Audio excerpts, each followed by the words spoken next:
the screeching of tires, the sickening crunch of metal. Then, nothing. Just absolute, terrifying silence. That was the last thing Christina Richardson remembered before waking up in a hospital bed with her husband David holding her hand, his mouth moving frantically, but producing no sound.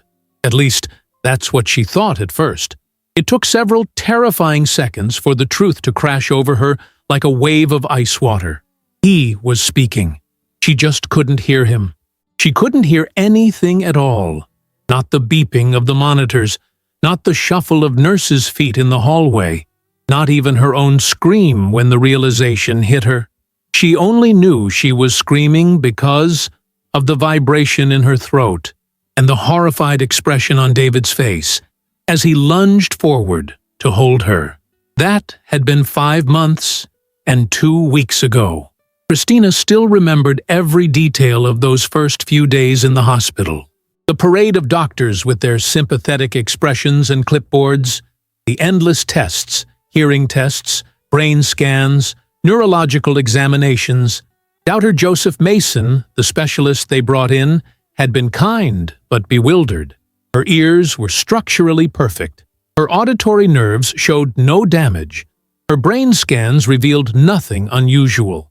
It was as if her body had simply decided, without any physical reason, to stop processing sound. Dr. Mason had delivered the devastating news with genuine regret in his eyes. "There are rare cases like yours," he had written on a notepad, his handwriting surprisingly neat for a doctor. "Most patients don't recover their hearing. The few who do take years, and even then, it often comes back only partially. I'm so sorry." Christina had nodded numbly, watching David's face crumble as he read the words over her shoulder. He had been so attentive those first few weeks, so patient, so loving. Or at least, that's what she had believed. Now, sitting in her kitchen on a quiet Tuesday morning 5 months later, preparing breakfast while the late autumn sun streamed through the windows, she could almost laugh at her own naivety. Almost. The bitter taste in her mouth made laughter impossible. The first few weeks after leaving the hospital had been the hardest. Christina would forget, sometimes, that she was deaf. She would wake up and expect to hear the birds outside her window, the hum of the refrigerator, the gurgle of the coffee maker. Instead, there was only silence. Heavy, oppressive, absolute silence. It felt like being trapped underwater, watching the world move around her but unable to participate in it. David would speak to her out of habit, then catch himself, his face flushing with embarrassment as he pulled out his phone to type his response instead. They had developed a system quickly. She would speak, he would type. It wasn't perfect, but it worked. The hardest part wasn't the silence itself. It was the isolation. Christina had never realized how much of human connection depended on sound until it was gone. The comfortable companionship of sharing a room with someone, hearing them breathe, hearing them move. The casual exchanges that happened without looking at each other, a comment from the kitchen while someone was in the living room, a question called from upstairs. All of that was gone. Now, every interaction required deliberate attention, direct eye contact, the constant presence of a phone or notepad. It was exhausting. But Christina was nothing if not resilient. By the second month, she had started to adapt. She discovered closed captioning and subtitles, though watching television felt hollow without sound. She tried it for a few weeks, but something about seeing the actors' mouths move silently made her feel even more disconnected from the world. So she had turned instead to her old love, books. She had always been a reader, but now books became her lifeline. She devoured them, sometimes finishing 2 or 3 in a week. In the pages of novels, the silence didn't matter. The stories unfolded in her mind with all their richness intact. She had also started learning American Sign Language. It felt important somehow to connect with this new identity she had been forced to adopt. The deaf community, she learned, was vibrant and proud. They didn't see deafness as a disability, but as a different way of experiencing the world. Christina wasn't sure she was quite there yet. The grief of losing her hearing was still too raw, but the ASL videos online gave her a sense of purpose. She practiced for hours each day, her hands slowly learning to speak what her voice could no longer hear. David had tried to learn too in the beginning. He had sat with her during those first few lessons, attempting to mirror her hand shapes, laughing when he got them wrong. Looking back now, Christina wondered if even that had been a performance. How long had he been planning his betrayal? Had it started before the accident? Or had her deafness simply provided him with an opportunity too convenient to pass up? By the third month, something had shifted. Christina had woken up one morning and realized that she felt okay. Not happy, exactly. Not even close to the life she had imagined for herself. But okay. She had survived the initial devastation. She had learned to navigate her silent world. She had found new routines, new comforts, new ways of being. The grief was still there, a constant ache in her chest, but it no longer threatened to drown her. She could breathe around it. David had seemed relieved by her adjustment. He had started working longer hours again, something he had cut back on immediately after the accident. Christina understood, or thought she did. Life had to go on. Bills had to be paid. They couldn't both put their lives on hold indefinitely just because she couldn't hear. She appreciated, she told herself, that he was getting back to normal. It meant he trusted that she could handle things, that she was strong enough to be okay without constant supervision. What she hadn't known, of course, was what getting back to normal actually meant for David. By the fourth month, they had settled into a comfortable routine. Christina would wake up early, do her morning yoga routine, something she had started as a way to stay grounded in her body when everything else felt so disconnected, and then read for an hour before making breakfast. David would wake up around 7:30, shower, dress, and join her in the kitchen. They would eat together, him typing occasional comments on his phone, her responding verbally. It wasn't the easy companionship they had once shared, but it was something. After breakfast, he would leave for work, and Christina would have the house to herself. She filled her days with reading, practicing ASL, taking long walks in their quiet neighborhood, where the silence didn't feel quite so oppressive, because the world around her was silent too. In the evenings, David would come home, and they would have dinner together. Sometimes they would sit in the living room afterward, her with a book, him with his laptop or phone. She couldn't hear whatever he was watching or reading, but she could see the glow of the screen reflected in his face, could see his expressions change. It felt almost normal, almost like before. She had even started to think that maybe, just maybe, they would be okay, that their marriage could survive this, that love could transcend something as fundamental as hearing. She had been so foolish. The fifth month had brought a kind of peace. Christina had truly accepted her new reality. This was her life now. She was deaf, and she might be deaf forever, and that was okay. She had learned that okay was enough. She had even started thinking about what came next. Maybe she could find a job that accommodated her deafness. Maybe she could volunteer with the deaf community. Maybe she could start a blog about her experience, help others who were going through the same thing. The future, which had seemed so bleak and empty in those first terrible weeks, had started to take shape again. It looked different than she had imagined, but it was still a future worth living. David had seemed happy too. He smiled more. He was more relaxed. He brought her flowers one evening for no reason at all, typing on his phone, "Just because I love you and I'm proud of how strong you've been." Christina had cried, holding the bouquet of sunflowers, her favorite, and thinking that maybe the accident had actually strengthened their marriage. Maybe going through something so difficult together had reminded them of what really mattered. She had been so incredibly, painfully wrong. It was 15 days ago when everything changed. Christina woke up on a Thursday morning to an unfamiliar sensation. At first, she couldn't identify it. It was irritating, persistent, like something buzzing in her ears. She lay in bed, disoriented, trying to understand what was happening. And then, all at once, she recognized it. The air conditioner. She was hearing the air conditioner, the soft hum of it running, a sound so mundane she had never paid attention to it before the accident, now seemed like the most beautiful thing in the world.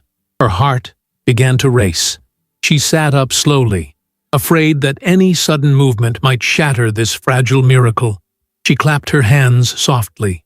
The sound was muted, but unmistakable. She could hear it. She snapped her fingers next to her ear. Clear as day. Oh my God! Oh my God! She was hearing again. After 5.5 months of silence, after the doctors had told her it was likely permanent, her hearing had simply come back. Christina's first instinct was to wake David immediately, to shake him awake and share this incredible, impossible news. But he was in the bathroom. She could hear the shower running, another sound that made her want to weep with joy. And she decided to wait. She wanted to surprise him. She imagined his face when she told him. The shock, the joy, the relief. They could celebrate together. They could finally have a normal conversation again without phones and typing. They could laugh and talk and live like they used to. She sat on the edge of the bed, trembling with excitement and disbelief, listening to the ordinary sounds of their bedroom, the tick of the clock on the nightstand, the soft whoosh of air through the vents, the distant rumble of a car passing on the street outside. Each sound felt like a gift. She had spent 5 months mourning these sounds, and now they were back. It felt like waking up from a nightmare to discover that everything was okay after all. Then David's phone, which he had left on the nightstand, began to ring. Christina looked at it, seeing an unsaved number on the screen. She heard the shower shut off. A moment later, through the bathroom door, she heard David's voice for the first time in 5.5 months. "Hi, babe." Christina's smile froze on her face. Babe. He had called someone babe, not honey, which is what he usually called her. Babe. The word felt wrong, unfamiliar. But maybe, she told herself, heart already beginning to sink, maybe she was misremembering. Maybe he did call her babe sometimes. Maybe. I can't talk long, David's voice continued, slightly muffled by the door, but perfectly audible to Christina's newly restored hearing. She's still asleep. But even if she was awake, she wouldn't hear anything anyway. The words hit Christina like a physical blow. She sat frozen on the bed, her hand pressed to her mouth, as her husband of 7 years, the man she had trusted through the darkest period of her life, continued talking to whoever was on the other end of that phone call. "I miss you too," he said, and Christina could hear the smile in his voice, the warmth, the intimacy. "I can't wait until we can be together properly. Just be patient a little longer, okay? I love you." The bathroom door opened. David walked out, phone to his ear, and nearly dropped it when he saw Christina sitting up in bed, staring at him. For a split second, pure panic flashed across his face. Then he seemed to remember that she was deaf, and his expression smoothed into a smile. He mouthed good morning and waggled the phone, rolling his eyes as if to say, "Work calls, so annoying." Christina didn't respond. She couldn't. Her mind was reeling, trying to process what she had just heard, trying to reconcile the loving, attentive husband she thought she knew with the man who was apparently having an affair, the man who had just used her deafness, her disability, her trauma, as cover for his infidelity. David said something into the phone. She was too shocked to focus on his words, and then hung up. He walked over to the bed, leaned down, and kissed her forehead. Christina sat absolutely still, barely breathing. He walked to the closet, whistling softly, whistling as if he had nothing in the world to feel guilty about, and started getting dressed for work. Christina's mind raced. She should confront him. She should tell him right now that she could hear, that she knew everything, but something stopped her. Some instinct for self-preservation. or maybe just shock, kept her silent. Instead, she lay back down, turned on her side, and pulled the blanket up to her chin. Her hands were shaking. Her whole body was shaking. David finished getting dressed. She felt him sit on the edge of the bed, felt his hand on her shoulder. When she didn't respond, he got up and left the room. A few minutes later, she heard the front door close, the sound of his car starting in the driveway, the sound of him driving away. Only then did Christina let herself cry, not the joyful tears she had imagined shedding this morning when she discovered her hearing had returned, but tears of betrayal, of shock, of a grief that was somehow worse than losing her hearing had been, because losing her hearing had been an accident, a tragedy, something that happened to her. But this was a choice. This was David actively choosing to betray her, to deceive her, to use her disability as a shield for his infidelity. She cried for an hour, clutching her pillow, her sobs silent, not because she couldn't hear them, but because she had learned over the past 5 months how to cry without making a sound. When the tears finally stopped, she lay in bed, staring at the ceiling, listening to the house settle around her, and a new feeling began to grow in her chest.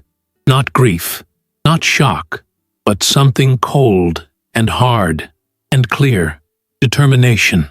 David thought she was deaf. David thought she couldn't hear his conversations, his lies, his plans, and maybe, Christina realized, that was exactly the advantage she needed.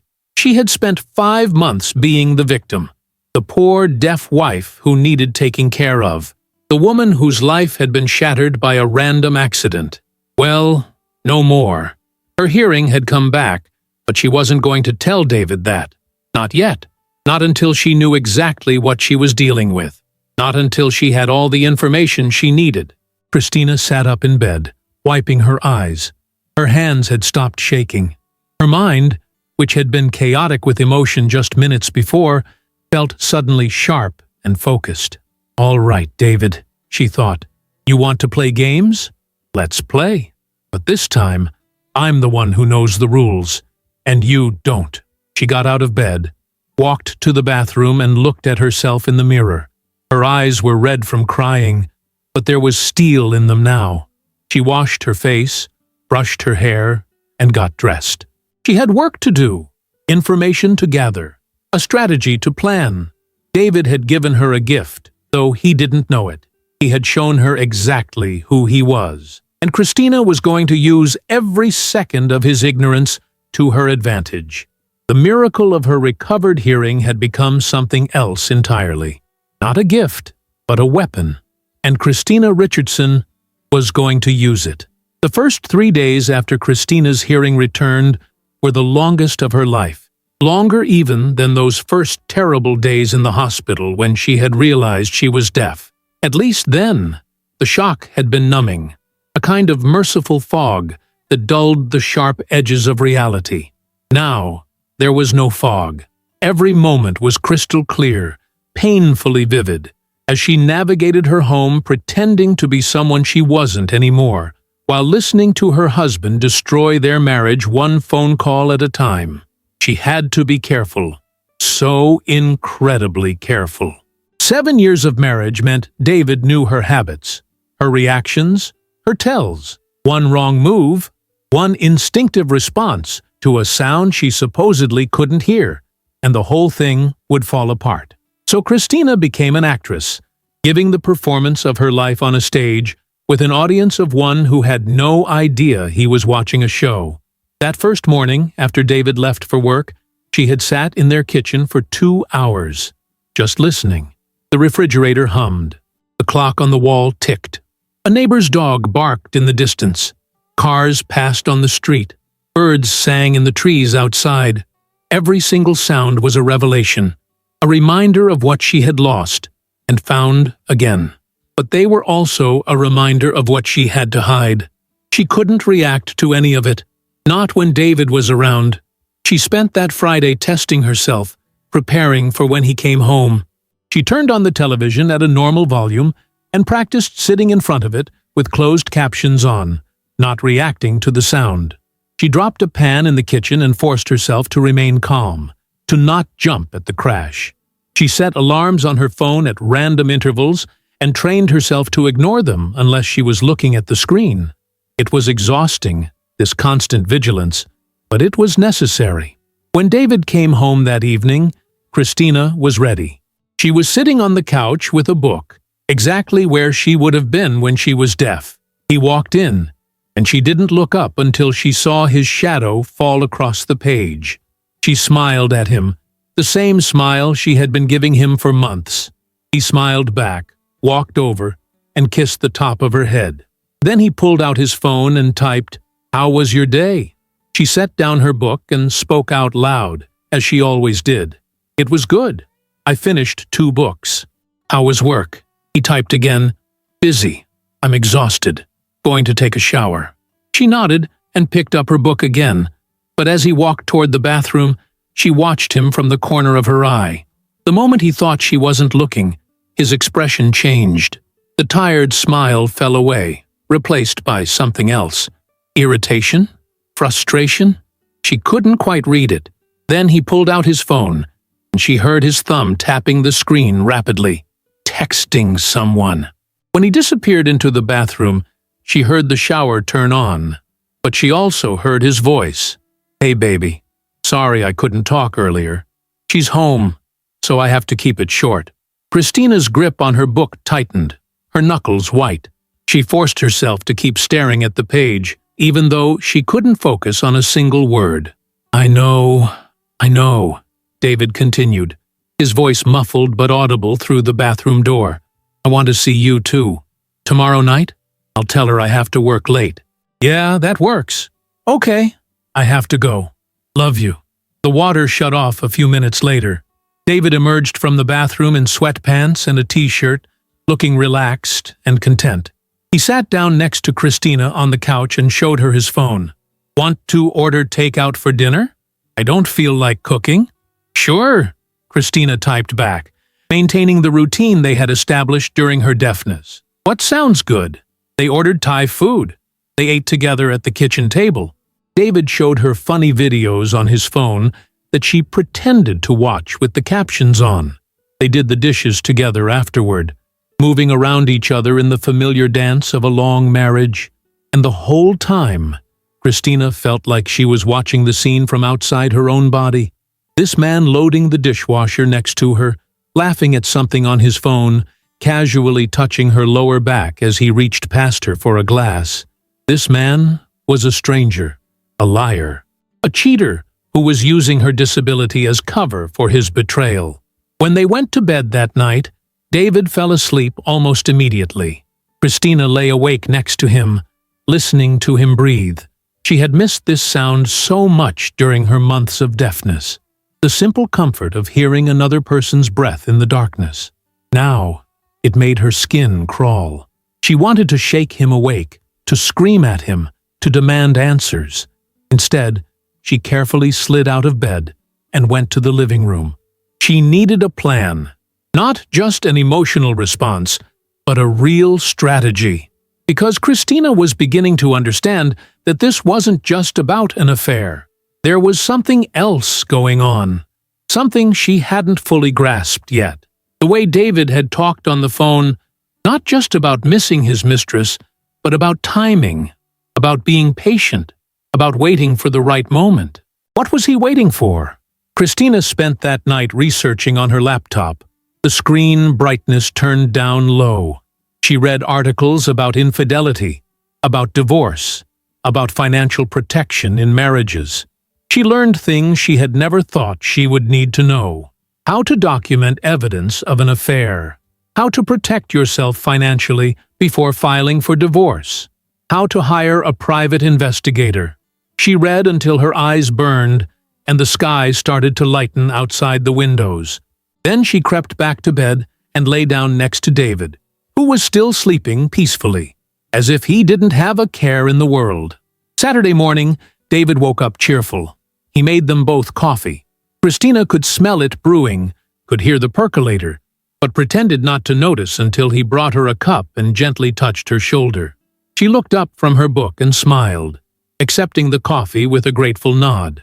He sat across from her at the kitchen table and pulled out his phone to type, "Want to do anything fun today?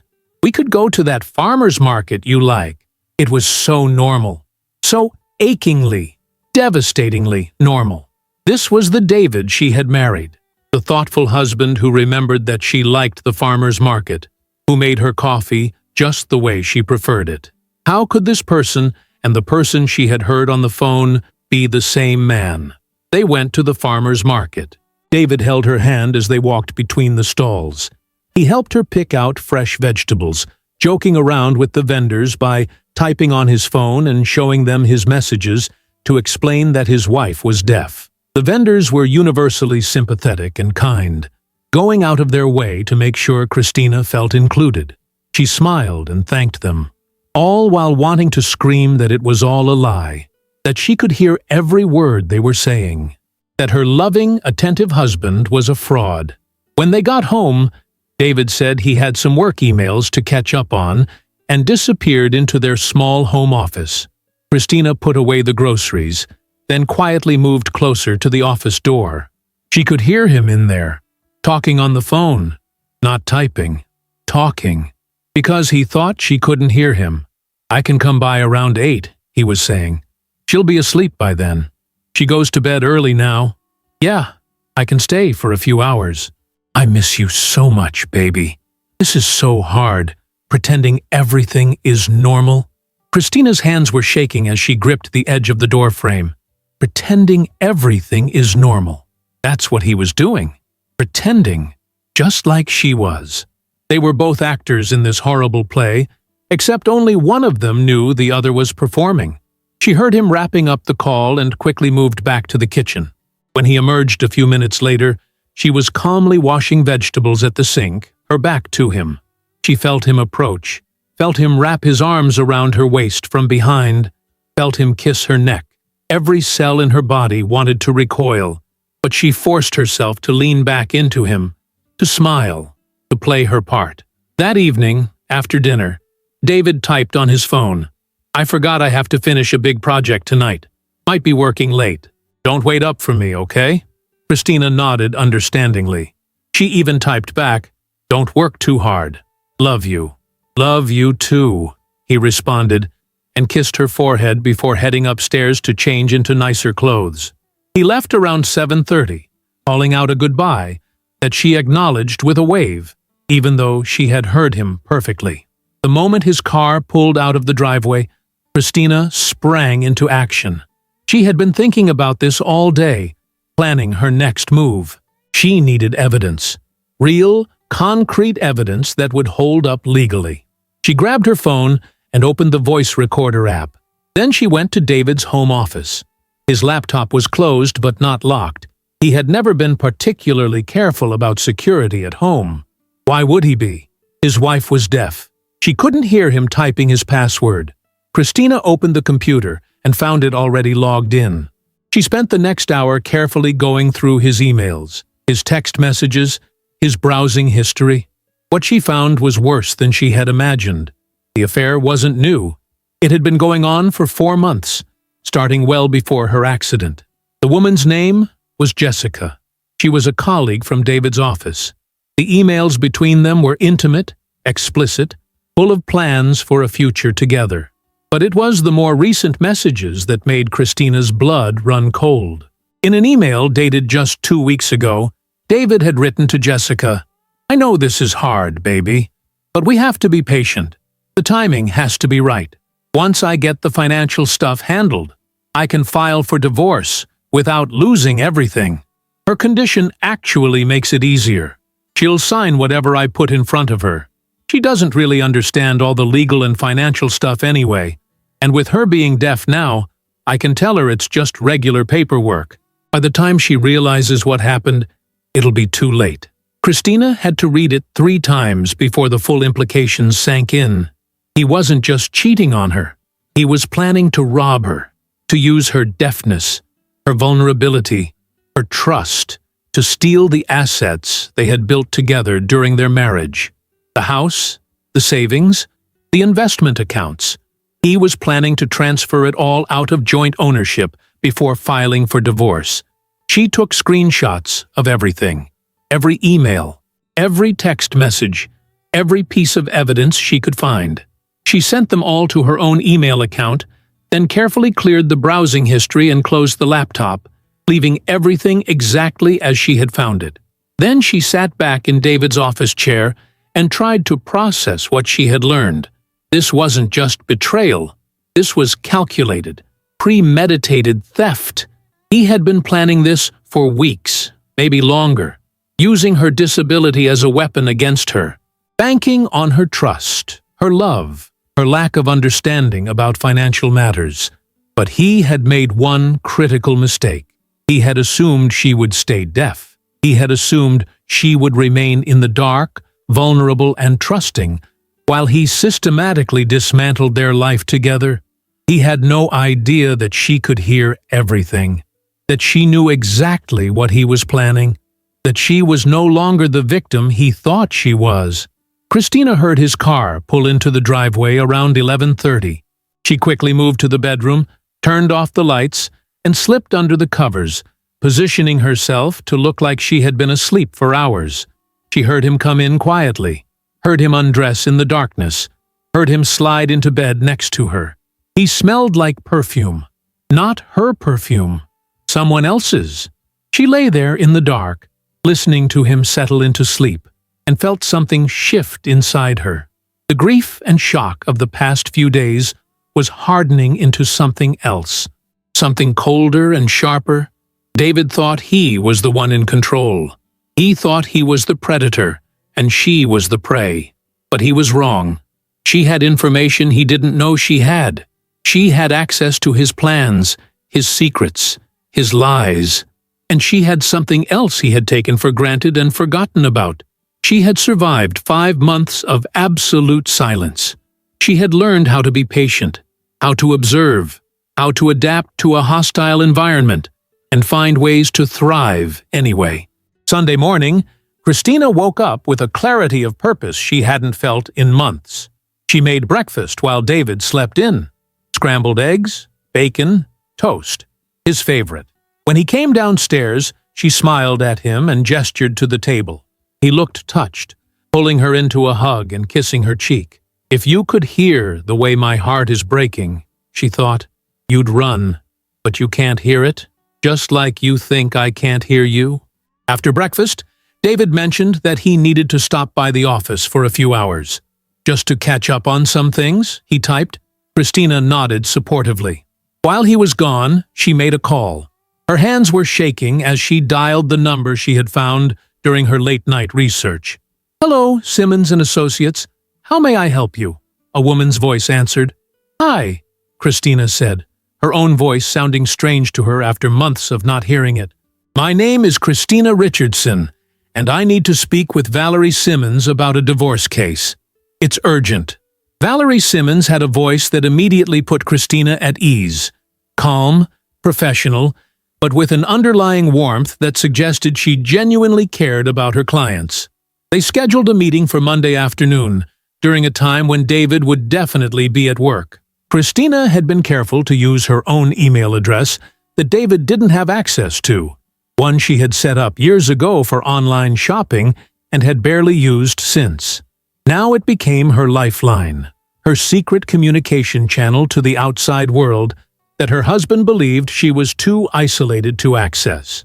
That Sunday afternoon, while David was allegedly at the office but more likely with Jessica, Christina began the meticulous work of gathering additional evidence. She retrieved old financial statements from the file cabinet in their spare room, photographing each one with her phone. Bank statements, investment account summaries, mortgage documents, the deed to their house, everything that showed what they owned jointly. If David was planning to transfer assets, she needed a clear record of what existed before he started moving things around. She also started keeping a detailed log on her phone, time-stamped and dated. Every phone call she overheard. Every time David left the house claiming to be going to work or running errands. Every lie he told her through text message. She was building a case, brick by brick, with the patience of someone who had learned that survival sometimes meant watching and waiting rather than striking immediately.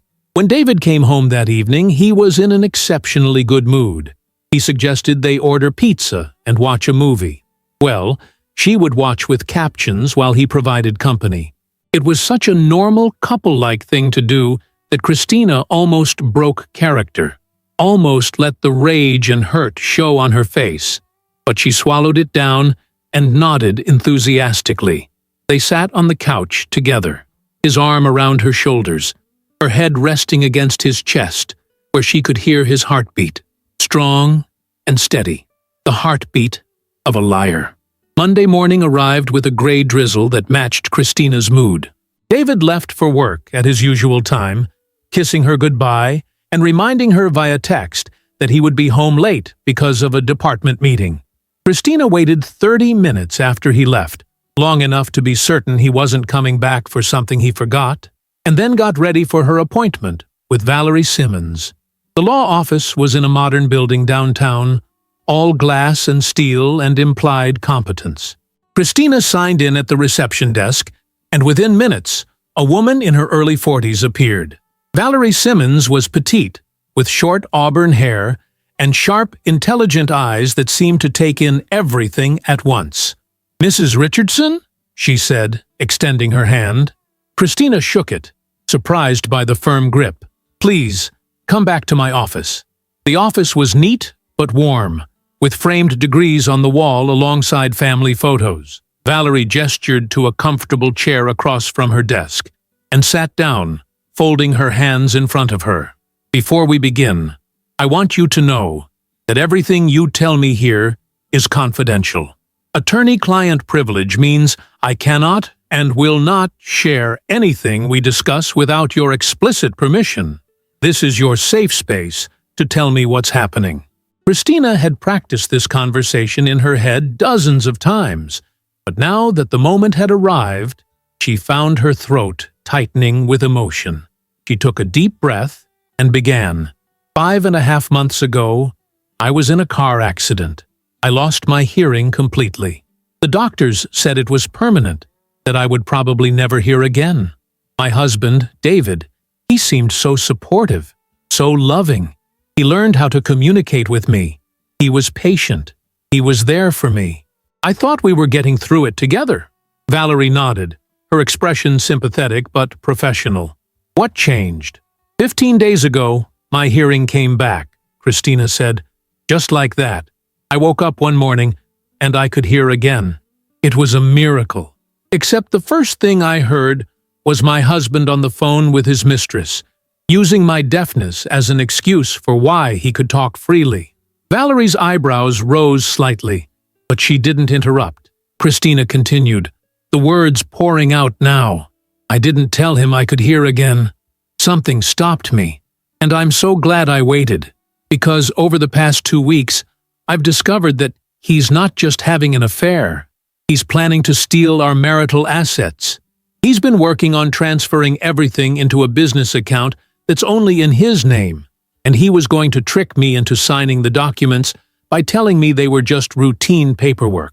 He literally wrote in an email to his mistress that my deafness makes it easier because I don't understand financial documents and I can't hear him discussing his plans. Son of a bitch, Valerie said quietly. Then she seemed to catch herself and cleared her throat. I apologize. That was unprofessional. But, Mrs. Richardson, what your husband is planning is not just morally reprehensible. It's illegal. That's fraud, financial abuse, and we can stop him. Christina felt tears prick her eyes. Not tears of sadness, but of relief. Someone believed her. Someone understood. Someone was going to help her. I brought evidence, she said, pulling out her phone. I have screenshots of emails between him and his mistress. Text messages. I have recordings of phone conversations where he discusses his plans. I have photos of all our financial documents showing our joint assets before he tries to move them. Valerie leaned forward, her eyes gleaming with what Christina could only describe as professional satisfaction. Mrs. Richardson, You've done exactly what I would have advised you to do. This level of documentation is going to be crucial. Now, here's what I need you to understand.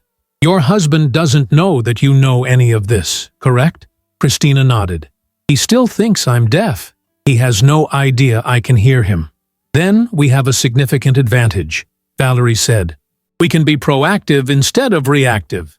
We can file for divorce and request an immediate freeze on all joint assets before he has a chance to transfer anything. We can present evidence of his planned fraud to the judge, which will not only protect your assets, but will likely influence the overall settlement significantly in your favor. The fact that he was specifically planning to exploit your disability makes this particularly egregious in the eyes of the law. Christina felt a weight lift from her chest. So, I'm not going to lose everything? Valerie smiled, and there was steel in it. Mrs. Richardson, by the time we're done, your husband is going to deeply regret underestimating you. Now, let's talk about what you want from this divorce, and then we'll discuss strategy. They spent the next 2 hours going through every detail. Christina shared everything: the timeline of the affair, the accident, her recovery, David's plans, the evidence she had gathered. Valerie took meticulous notes and asked pointed questions that helped Christina see angles she hadn't considered. Did David have separate credit cards she didn't know about? Had there been any unusual withdrawals from their joint accounts? When exactly had he started spending more time on his phone? By the end of the meeting, they had the outline of a strategy. Valerie would file the divorce papers, but they would wait to serve them until after Christina had gathered just a bit more evidence. Specifically, they wanted documentation of David actually attempting to get her to sign fraudulent transfer documents. If they could catch him in the act, it would strengthen their case enormously. One more thing, Valerie said, as Christina was preparing to leave. I know this is incredibly difficult, but you're going to need to keep pretending. Keep acting deaf. Keep letting him think you're vulnerable and unaware. I know it's asking a lot, but it's crucial that he doesn't suspect anything until we're ready to move. Christina nodded. I've been doing it for 2 weeks already. I can do it a little longer. You're stronger than he knows, Valerie said. That's going to be his downfall. Christina left the office feeling something she hadn't felt since before the accident. Powerful. In control. David thought he held all the cards, but he was wrong. She had been playing a different game entirely, and he didn't even know he was already losing. That evening, when David came home, Christina was reading in the living room. He walked over and kissed her hello, then showed her his phone. How was your day? Quiet, she said aloud. Just read and did some yoga. How was the meeting? Long and boring, he typed back. And Christina had to suppress a bitter laugh. She knew exactly where he had been because she had tracked his phone using the family locator app they had set up months ago for emergencies. He hadn't been at the office. He had been at an apartment complex on the other side of town. Jessica's apartment, presumably. Over the next week, Christina fell into a rhythm. She continued her elaborate performance of deafness during the day, but whenever David was out of the house or in the shower or otherwise occupied, she listened. She heard him on the phone with Jessica, discussing their future together. She heard him talking to someone who sounded like a lawyer or financial advisor, discussing the mechanics of asset transfer. She heard him lying to his parents when they called, telling them that Christina was adjusting well and that everything was fine. She also heard something else during that week that made her plans shift slightly. On Wednesday evening, while David was in the shower, she heard him on the phone with someone named Marcus, who appeared to be the lawyer helping him set up the fraudulent business entity. So, the documents will be ready next week? David asked. Good. I'll bring them home and have her sign them over the weekend. She trusts me completely. She'll sign anything I put in front of her, especially if I tell her it's to help simplify things for her while she adjusts to being deaf. Yeah, it's almost too easy. I know. I feel bad about it. But we've grown apart, and this is just making sure I'm financially protected. She'll be fine. She's got her books and her sign language classes. She doesn't need much. Christina stood outside the bathroom door, her hands clenched into fists, fighting the urge to burst in and confront him. But she forced herself to walk away, to sit back down with her book, to wait, because now she had a timeline. Next weekend. That's when David would try to get her to sign away her rights to their assets. That's when she would spring her trap. She called Valerie the next morning and relayed the information. "Perfect," Valerie said. "Here's what we're going to do. Let him bring the documents home. Let him try to get you to sign them. But before you do anything, you text me. I'll have someone ready to come to your house immediately to witness what's happening. We'll document everything. And then, Christina, then we move." Christina spent the next few days in a state of heightened alertness. She continued her routine, continued her performance. But underneath the calm surface, she was coiling like a spring, ready to release. David had no idea that every phone call he made, every text he sent, every conversation with Jessica or Marcus the lawyer or anyone else involved in his scheme was being heard and documented by the wife he thought was deaf and helpless. On Friday evening, David came home with an unusual energy about him. He seemed nervous, excited, guilty all at once. During dinner, he kept glancing at his briefcase by the door. Christina pretended not to notice, chatting casually about the book she was reading, describing the plot in detail the way she knew made him tune out, let him think she was just his boring deaf wife who had nothing better to do than read romance novels all day. After dinner, David typed on his phone, "I need to talk to you about something important tomorrow. Just some paperwork stuff. Nothing to worry about. But I need your signature on a few things." Christina felt her heart rate spike, but she kept her face neutral. She typed back, "Okay. Is everything all right?" "Everything's fine," he assured her. "It's just some financial stuff to make things easier for you. I'll explain it all tomorrow."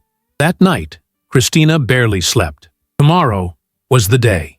Tomorrow, David would try to steal from her, using her trust and her supposed disability as weapons. And tomorrow, she would show him that she was neither as trusting nor as disabled as he believed.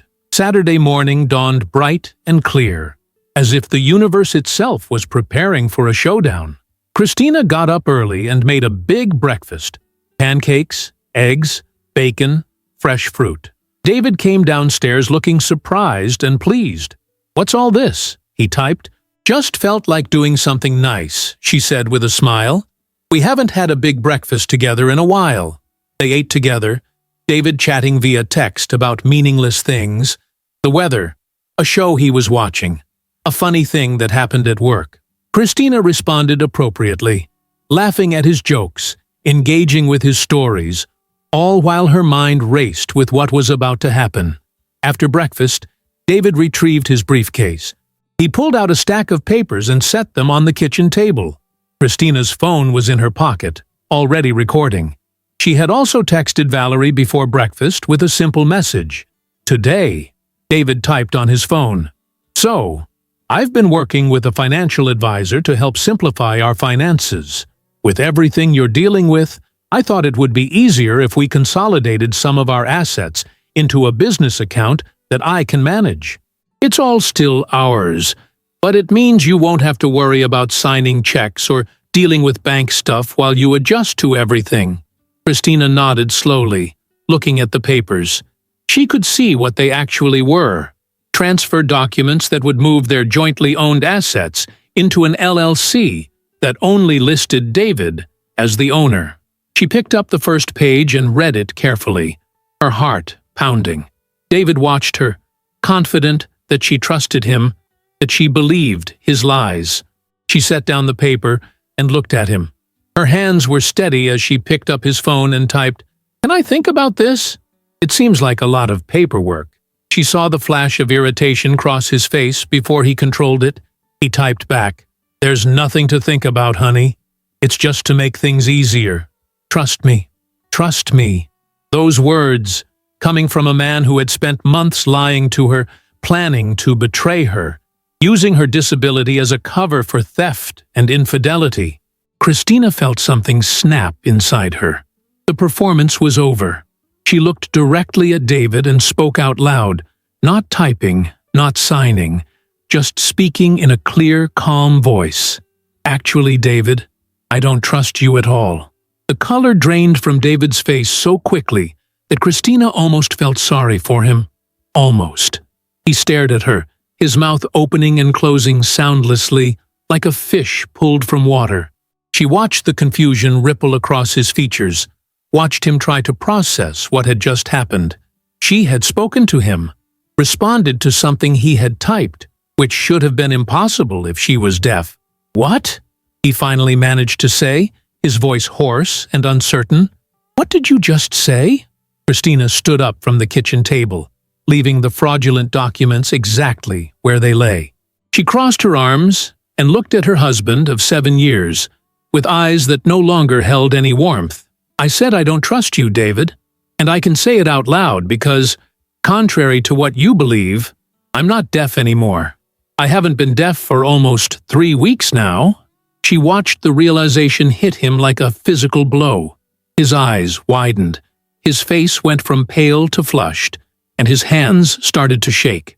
"That's not possible," he stammered. "You can't hear." The doctors said it was rare, but not impossible for hearing to return," Christina interrupted, her voice steady and cold. "And mine did. 3 weeks ago, to be exact. I woke up one Thursday morning and heard the air conditioner running. I heard the shower in the bathroom. And then I heard you, David. I heard you on the phone saying hello, babe, to someone who definitely wasn't me." David stood up abruptly, knocking his chair backward. His face had gone through confusion and was now settling into something that looked like panic, mixed with anger. "You've been lying to me," he said, his voice rising. "You've been pretending to be deaf for 3 weeks?" Christina almost laughed at the absurdity of it. "Oh, that's rich. I've been lying? Me? Should we talk about Jessica? Should we talk about the 4 months you've been having an affair? Should we talk about these?" She gestured sharply at the papers on the table. "These documents that are supposed to simplify our finances but are actually designed to transfer all of our joint assets into your name only?" David's mouth opened, but no sound came out. Christina could see his mind racing, trying to figure out what she knew, how much she had heard, whether there was any way to salvage this situation. She didn't give him time to formulate a response. "Let me save you the trouble of thinking up more lies," she said. "I know everything. I've heard every phone call you've made to Jessica over the past 3 weeks. I've heard you planning your future together. I've heard you talking to your lawyer friend Marcus about how to set up this fraudulent business entity. I've heard you tell Jessica that I'm too stupid to understand financial documents and that my deafness makes me the perfect victim for your little scheme." She paused, watching him flinch at her words. "Oh, and by the way, I've recorded most of those conversations. So has my attorney." "Your attorney?" David's voice cracked on the words. "What attorney?" "Valerie Simmons," Christina said calmly. "She's excellent, very thorough. We've been working together for the past week and a half, building a case. Did you know that what you're attempting to do here is called financial fraud? That exploiting someone's disability for financial gain is not just morally reprehensible, but actually illegal?" Valerie explained it all to me in great detail. David sank back down into his chair, or rather, he collapsed into it. His face had gone gray.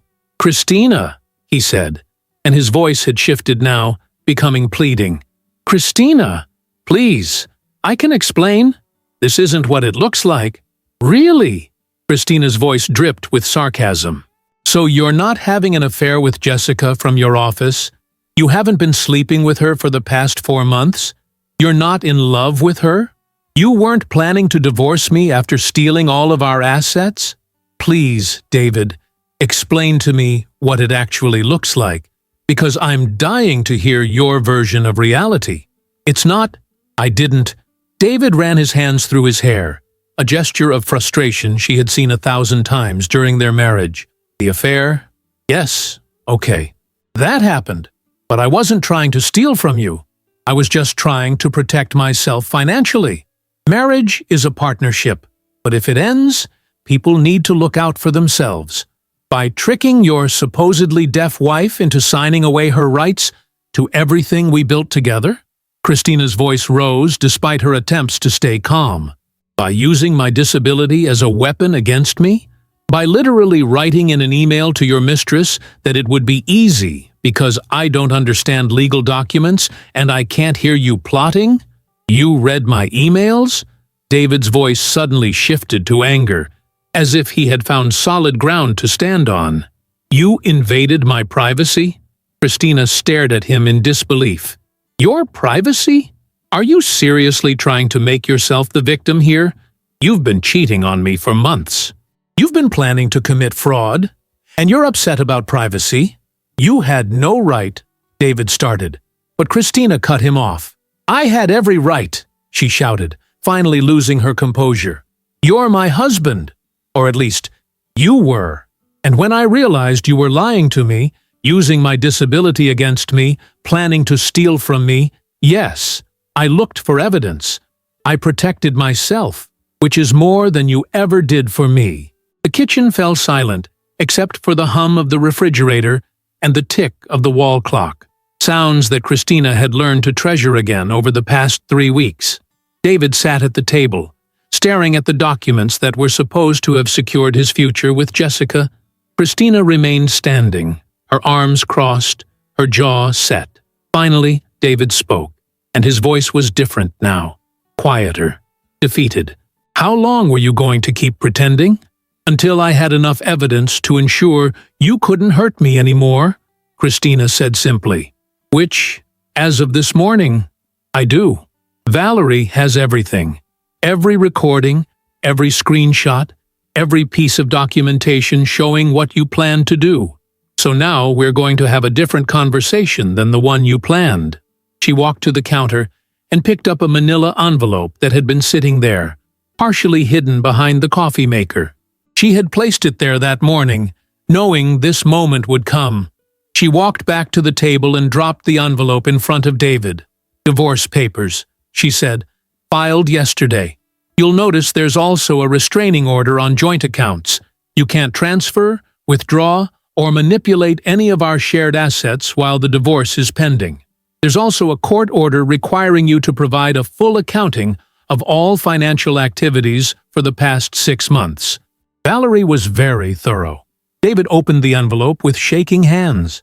As he read through the documents, his face went through a series of expressions: shock, disbelief, anger, and finally, resignation.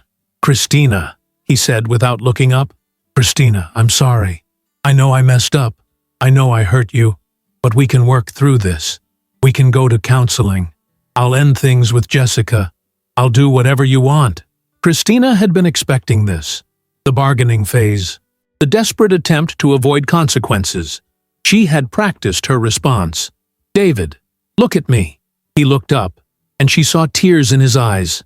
Whether they were genuine or performative, she no longer cared.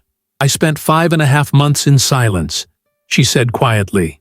5.5 months, learning how to live in a world without sound. It was the hardest thing I've ever been through.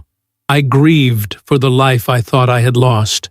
I had to rebuild myself from the ground up, learn new ways of being, accept a reality I never wanted. And through all of that, I thought I had one thing I could count on. You.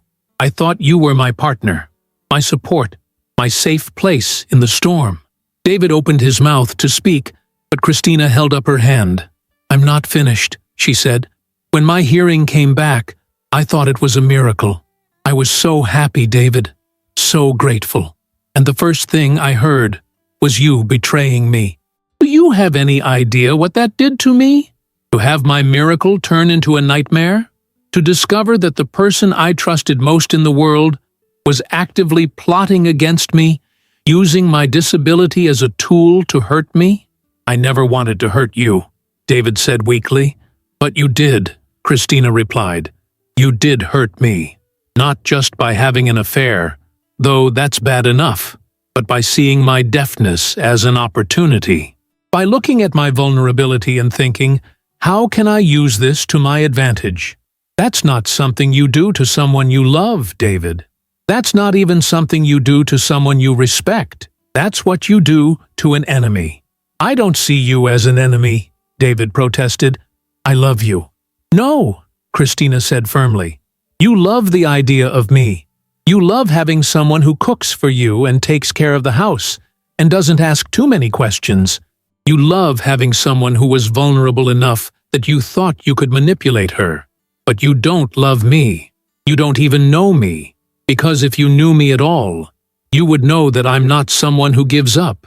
I'm not someone who lets herself be victimized. I survived losing my hearing, David.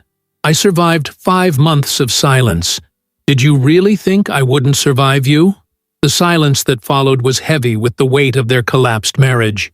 David stared at the divorce papers, then at the fraudulent documents he had prepared, then finally at Christina. When he spoke again, his voice was barely a whisper. What happens now? Now you sign the divorce papers, Christina said. You agree to a fair division of assets.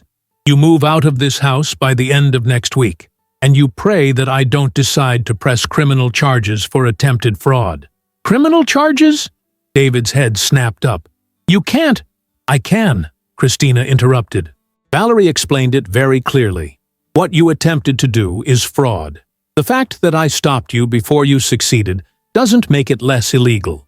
It just means you're incredibly lucky that I'm willing to settle for a divorce instead of a prosecution. Don't test that luck. David looked like he wanted to argue, but something in Christina's expression must have convinced him it would be futile. He picked up a pen from the table and stared at the divorce papers. Where do I sign? Christina had marked all the necessary pages with colored tabs. As David signed each one, she felt a strange mixture of emotions. Relief, certainly. Anger, still simmering beneath the surface. Sadness, for the years they had shared and the future she had imagined. But underneath all of that, something else. Something that felt almost like pride. She had protected herself. She had been smart and strategic and strong. She had refused to be a victim. When David signed the last page, he set down the pen and looked at Christina. I really am sorry, he said.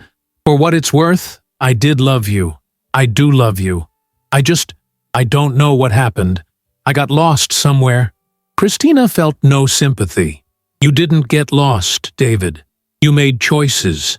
Every day you made choices. You chose Jessica. You chose to lie. You chose to plan to steal from me. Those weren't things that happened to you. They were things you did. Own them. David nodded slowly, then stood up. He looked around the kitchen as if seeing it for the first time, or perhaps seeing it for the last time. I'll start packing my things, he said. You do that, Christina replied. I'm going out. When I come back, I'd like you to be gone for the day. We can arrange a time for you to collect the rest of your belongings later this week. She grabbed her purse and her phone and walked toward the front door. Just before she left, she turned back. David was still standing in the kitchen, looking lost and small. Despite everything, she felt the need to say one more thing. I hope Jessica was worth it, she said quietly. I hope she was worth 7 years of marriage, worth our home, worth every promise you ever made to me. Because from where I'm standing, David, you traded everything real for something that's going to disappear the moment things get difficult. Jessica doesn't want you now that she knows I found out. Valerie's investigators talked to her. She said you were supposed to come to her with money, with freedom, with a clean break. Instead, you're coming with scandal and legal problems and probably significant financial difficulties. She's not interested anymore. David's face crumpled. You talked to Jessica? My attorney's investigators did, Christina corrected. It's amazing what people will say when they're faced with possible legal consequences for their actions. Turns out, Jessica values her reputation at work more than she values your relationship. She's already started distancing herself from you. Didn't you wonder why she hasn't returned your calls this week? Christina watched the realization wash over him. He was losing everything. His wife, his assets, and, apparently, his mistress, too. It should have felt like victory. Instead, it just felt tired. "Goodbye, David," she said, and walked out the door. Christina drove aimlessly for over an hour, just processing everything that had happened. She had done it. She had confronted him. She had protected herself. The marriage was over, officially now, and she had made sure she wouldn't be left destitute by his schemes. But now what? She pulled into a coffee shop parking lot and sat in her car, watching people come and go, living their normal lives while hers had just imploded. Her phone buzzed. A text from Valerie. "How did it go?" Christina typed back. "He signed everything. It's done." Valerie's response came quickly. "You did great. Come by the office Monday morning and we'll go over next steps. And Christina, take the weekend to breathe. You've been through hell. You deserve some peace." Christina stared at the word, peace. She wasn't sure what that looked like anymore. Her marriage was over. Her trust in people was shattered. She had spent 3 weeks living a lie, pretending to be someone she wasn't, all while gathering evidence against the person she had once loved most in the world. How did someone find peace after that? But then she remembered something. She could hear. After 5.5 months of silence, she could hear the world again. She could hear the birds singing outside her car window. She could hear the distant sound of traffic. She could hear the bell chime as someone opened the coffee shop door.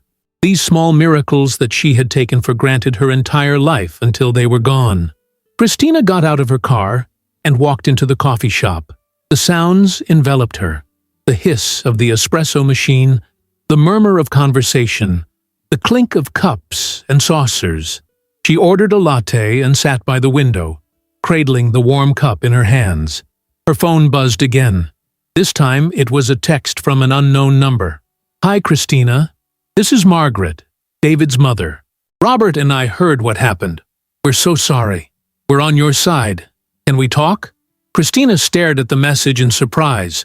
Her in-laws, soon-to-be ex-in-laws, wanted to talk. She hesitated for a moment, then typed back, "I'm free now if you are."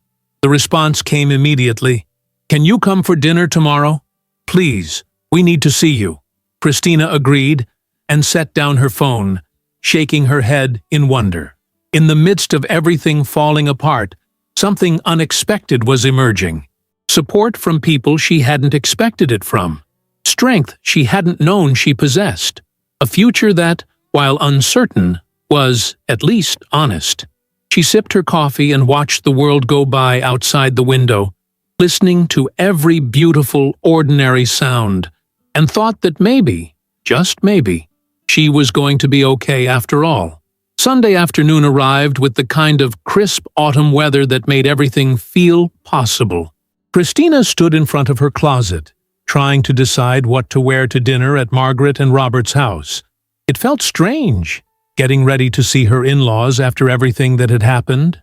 Part of her wondered if this was a mistake, if they would try to defend David, or convince her to give him another chance. But something in Margaret's text had felt genuine, and Christina had learned over the past 3 weeks to trust her instincts again. She chose a simple navy dress and a cream-colored cardigan, nothing too formal, but respectful. As she drove to the Richardson family home, a beautiful craftsman-style house in an older neighborhood with mature trees lining the streets, she practiced what she might say. But when Margaret opened the door, all of Christina's prepared speeches evaporated. Margaret Richardson, at 66 years old, was an elegant woman, with silver hair and sharp blue eyes that missed nothing. She took one look at Christina and pulled her into a tight embrace. "I am so sorry," she whispered, and Christina could hear the genuine anguish in her voice. "I am so sorry for what my son did to you." Christina felt tears prick her eyes as she hugged her mother-in-law back. When they separated, she saw Robert standing in the hallway behind Margaret. At 70, he was still tall and straight-backed, a retired engineer who had always treated Christina with quiet respect and kindness. His eyes were red-rimmed, and he looked like he had aged 10 years since she had last seen him. Come in, Margaret said, ushering Christina inside. Please, sit down. Dinner's almost ready, but we need to talk first. They settled in the living room, Christina on the sofa, and Margaret and Robert in their matching armchairs. The afternoon sun streamed through the windows, illuminating family photos on the walls. David as a child, David graduating from college, David and Christina's wedding day. Christina tried not to look at that last one. Robert cleared his throat and spoke first, his voice heavy with emotion. Christina, Margaret and I want you to know that we didn't raise our son to be the kind of man who would do what he's done. We're ashamed, deeply ashamed. David came to see us yesterday, Margaret added, her hands clasped tightly in her lap. He told us his version of events, how you had supposedly tricked him by pretending to be deaf, how you were being unreasonable about the divorce, how this was all some kind of misunderstanding. Christina felt her spine stiffen, preparing to defend herself, but Margaret held up a hand. We didn't believe him, she said firmly. Not for 1 second. We've known David his entire life, and we know when he's lying. More importantly, we know you. We've known you for 7 years, Christina. We know your character. So we asked him point blank about the affair, about the documents he tried to get you to sign, about using your deafness against you. Robert's voice was gruff when he spoke. He couldn't look us in the eye. He tried to justify it, make excuses, blame the stress of your accident for his poor judgment, as if trauma gives someone permission to betray the person they're supposed to love and protect. Margaret leaned forward, her eyes intense. Christina, we want you to know something very important. You are not losing us in this divorce. You are our daughter, and that doesn't change just because our son turned out to be a coward and a liar. We will always be here for you. Christina felt the tears she had been holding back finally spill over. She had been so focused on the betrayal from David, on protecting herself financially and legally, that she hadn't allowed herself to think about all the other losses that came with divorce, the family gatherings she would no longer attend, the holidays that would be awkward and divided, the relationships that would inevitably shift or end. She had been prepared to lose Margaret and Robert, along with David, but here they were, choosing her. Thank you, she managed to say through her tears. You have no idea how much that means to me. Robert stood up and moved to sit beside Christina on the sofa. He took her hand in his weathered one. When Margaret and I got married 50 years ago, I made her a promise. I told her that I would always choose to be the kind of man she could be proud of, that I would make decisions I could live with, even when they were hard, even when they cost me something. He paused, his voice catching. I thought I had taught David the same thing. I thought I had raised him to be a man of integrity. I was wrong, and I'm sorry. I'm sorry he hurt you. I'm sorry he failed you. And I'm sorry that I somehow failed to teach him what real love and commitment look like. You didn't fail, Christina said gently. David made his own choices. You can raise someone with all the right values, and they can still choose the wrong path. That's not your fault. Margaret dabbed at her eyes with a tissue. We told him yesterday that until he takes full responsibility for what he's done, not excuses, not justifications, but real accountability, he's not welcome in this house. Never thought I'd say that about my own son, but I meant it. The three of them sat in the living room for a long moment, united in their grief over what David had become and what had been lost. Then Margaret stood up and smoothed her dress. Now, let's have dinner. I made your favorite, pot roast with roasted vegetables. And I want to hear about your plans. What happens next for you, Christina? Over dinner, Christina found herself opening up in a way she hadn't with anyone except Valerie. She told them about the moment she realized her hearing had returned, about the devastating discovery that followed, about the 3 weeks of pretending and gathering evidence. Margaret and Robert listened with a mixture of horror and admiration. "You're incredibly strong," Robert said when she finished. "To go through losing your hearing, then getting it back, then discovering your husband's betrayal, and still have the presence of mind to protect yourself legally and financially. That takes real strength of character." "I didn't feel strong," Christina admitted. "Most of the time, I felt like I was barely holding it together. There were nights when I would lie in bed next to David, listening to him sleep, and I wanted to scream. I wanted to shake him awake and demand to know how he could do this to me. But I knew that if I did that, I would lose my advantage. So I waited. I documented. I planned. That's what strength is," Margaret said firmly. "It's not about never being afraid or hurt. It's about feeling those things and still doing what needs to be done. You protected yourself, Christina. You didn't let him victimize you, even when he thought you were vulnerable. That's not just strong. That's brilliant." After dinner, they moved to the back porch with coffee and pie. The evening air was cool, and Margaret brought out blankets. They sat together, watching the sun set over the neighborhood, and Christina felt something she hadn't felt in a long time. Peace. Real peace. Not the false calm of pretending everything was fine, but the genuine peace that came from being with people who truly cared about her. "Can I ask you something?" Margaret said after a while. "What are you going to do now? Not legally. I mean, what are you going to do for yourself? For your life?" Christina had been thinking about this question for days. "I'm not entirely sure yet," she admitted. "The divorce will take some time to finalize. I'll need to figure out my finances, maybe look for work.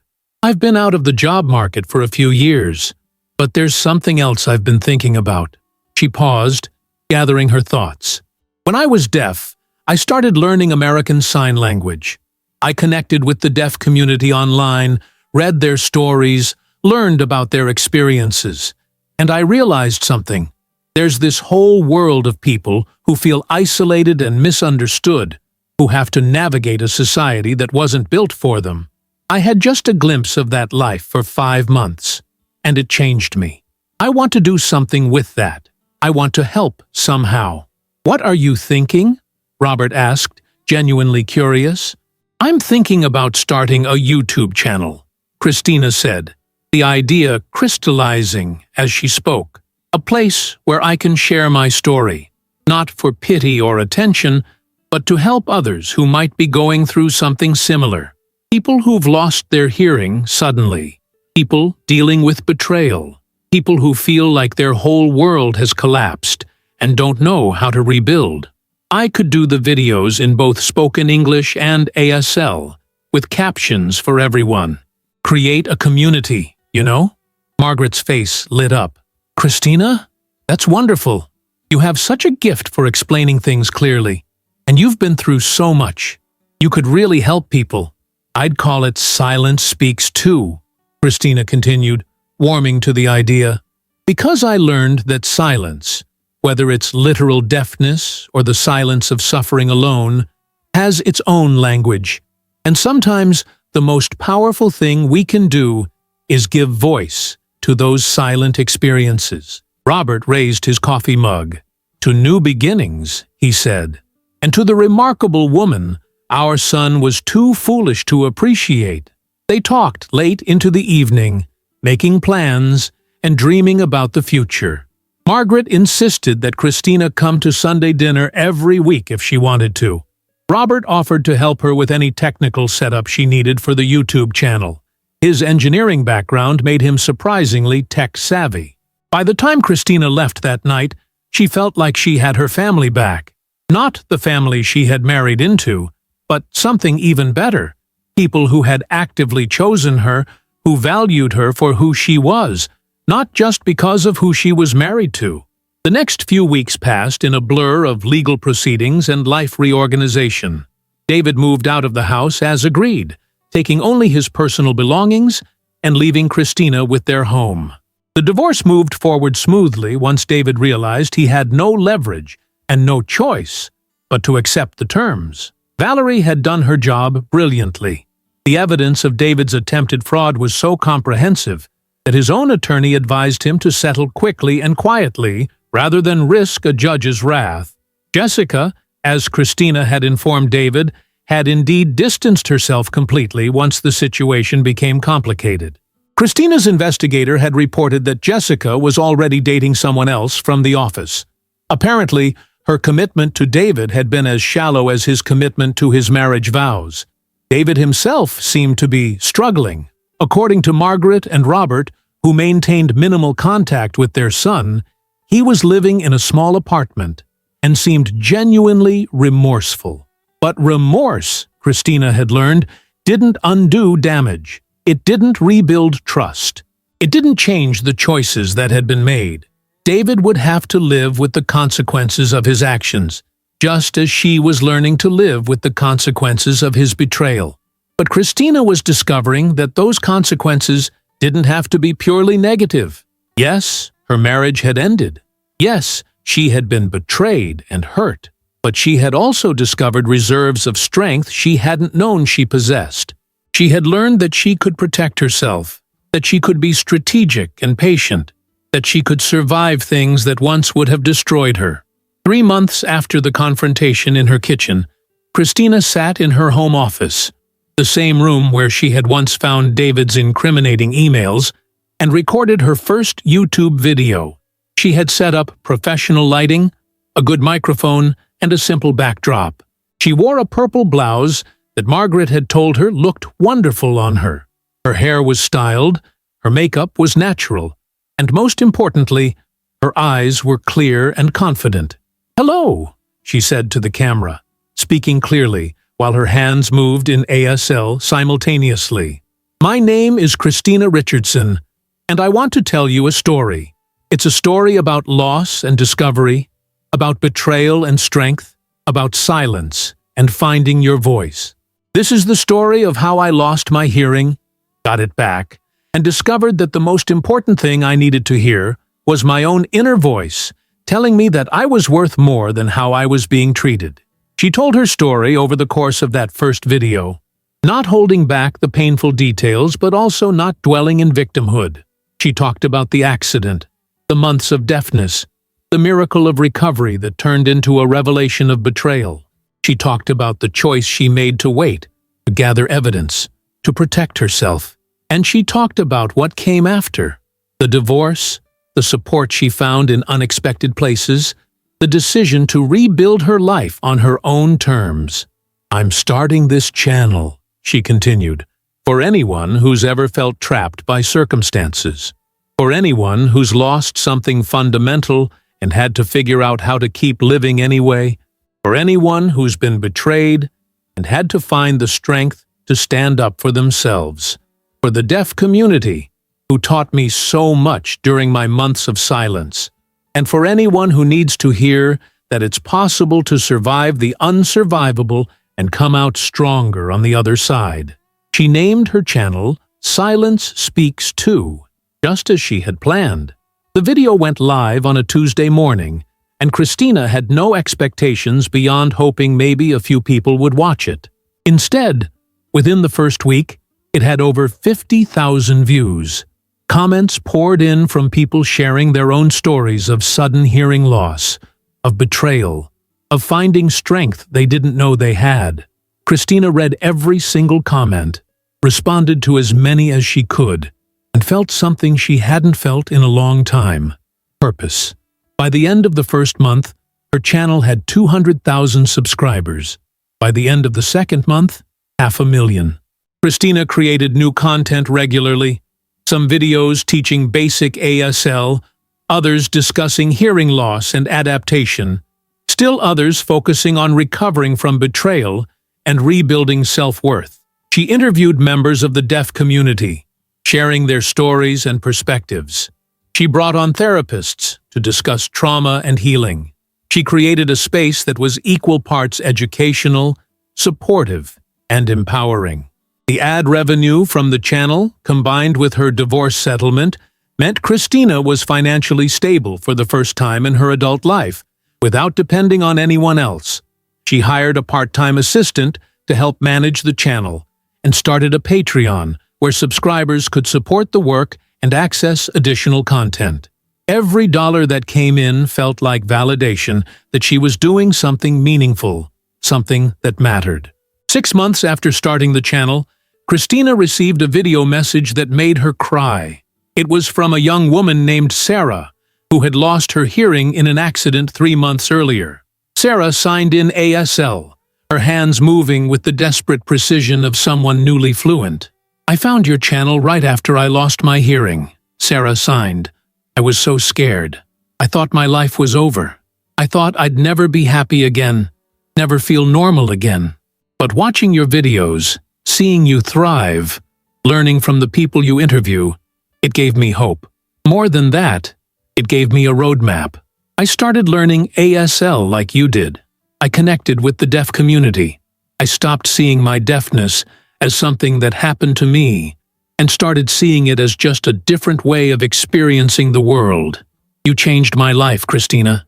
You showed me that I could survive this. Thank you." Christina watched the video 3 times, tears streaming down her face.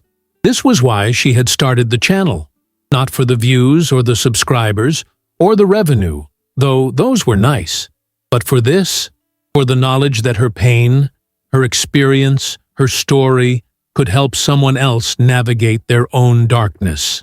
1 year after her confrontation with David, Christina sat in a coffee shop with Valerie, celebrating the finalization of her divorce. The papers had been signed, the judge had approved the settlement, and Christina Richardson was officially a single woman again. "How does it feel?" Valerie asked, raising her latte in a toast. Christina thought about the question. How did it feel? Sad, in some ways. The end of a marriage was still a loss, even when it was the right choice. But underneath the sadness was something stronger and brighter. "I feel free," she said finally. "I feel like I spent 7 years being someone's wife, and then 5 months being a deaf person, and then 3 weeks being a spy in my own home. And now, finally, I'm just me, Christina. Not defined by my relationship or my disability or my trauma, just me." "And who is that?" Valerie asked with a smile. "Who is Christina?" Christina laughed. "I'm still figuring that out, but I know I'm someone who survived, someone who fought back, someone who turned pain into purpose. I'm someone with a YouTube channel that helps thousands of people. I'm someone with a family that chose to keep me even when they didn't have to." She paused, thinking about Margaret and Robert, who had indeed become fixtures in her life, attending her channel milestones and cheering her on. "I'm someone who learned that losing something, even something as fundamental as hearing, doesn't have to be the end of your story. It can be the beginning of a different one." Valerie clinked her cup against Christina's. "I'm proud of you, you know. Not just as your attorney, but as someone who's seen you at your lowest and watched you climb back up. You're remarkable, Christina Richardson." Later that evening, Christina sat in her home office editing her latest video. This one was special, a 1-year reflection on everything that had happened. She had debated whether to make it, whether dredging up the past again would be helpful or just painful. But she had decided that the story needed an ending, or at least a chapter break. People who had followed her journey deserved to know where things stood now. 1 year ago today, she said to the camera, "My husband presented me with fraudulent documents and tried to steal everything I owned, thinking I was too deaf and too trusting to stop him. 1 year ago, I confronted him and ended our marriage. 1 year ago, I started the hardest chapter of my life, figuring out who I was without him, without my hearing, without the life I thought I would have." She paused, choosing her words carefully. "Today, I'm sitting in a home that's fully mine. I have a career that fulfills me in ways I never imagined. I have relationships with people who value me for who I am, not what I can do for them. I have a community of 500,000 people who share their stories with me, who support each other, who prove every day that we're stronger than whatever life throws at us." She smiled at the camera, and it was genuine, reaching all the way to her eyes. "Today, exactly 1 year later, I can tell you something I couldn't have imagined being true back then. I'm happy. Really, truly happy. Not despite everything that happened, but in some strange way, because of it. I learned who I really was when everything was stripped away. I learned what I was capable of when I had no choice but to be strong. I learned that silence, whether it's the silence of deafness or the silence of keeping secrets while you protect yourself, can be powerful. That sometimes, not speaking is the most strategic thing you can do. She leaned forward slightly, her expression becoming more intense. To anyone watching this who's going through their own nightmare right now, whether it's sudden disability, betrayal, loss, or anything else that makes you feel like your life is over, I want you to hear this.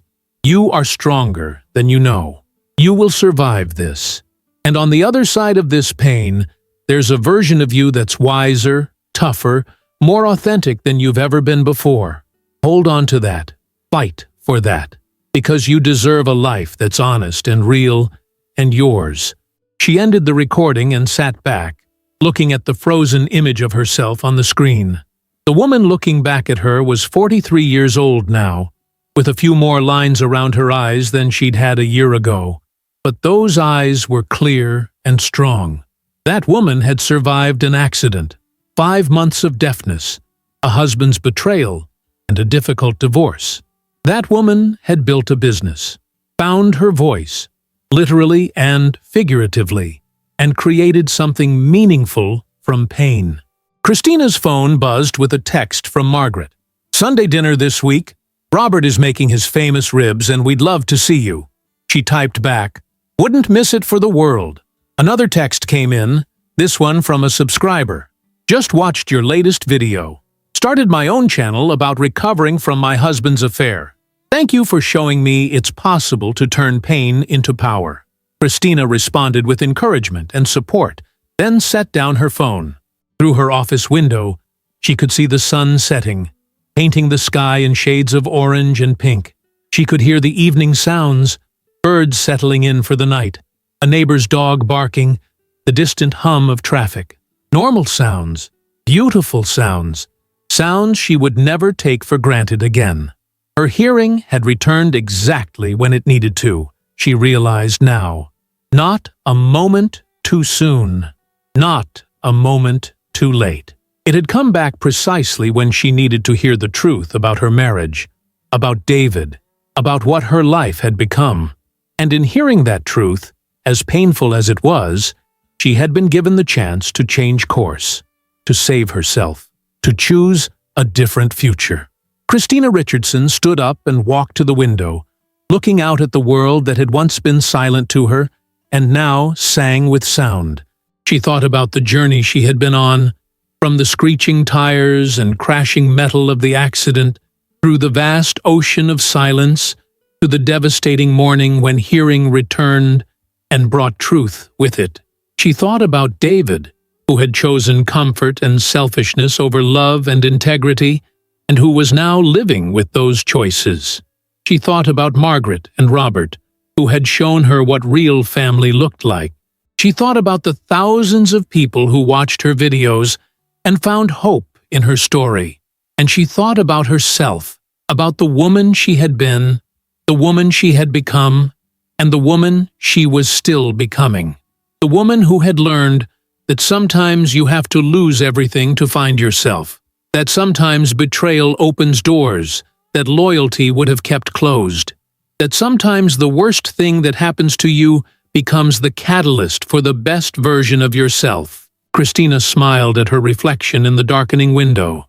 Behind her, her office glowed warm and inviting, full of the equipment and notes and plans for future videos, full of purpose and possibility, full of a life she had built with her own 2 hands from the rubble of the one that had collapsed. She had woken up deaf after an accident. Months later, she got her hearing back and heard her husband say, "Hi, babe," to another woman. It should have been the worst moment of her life. In some ways, it was. But it was also the beginning of everything that came after. Everything good, everything real, everything honest and hard-won, and truly hers.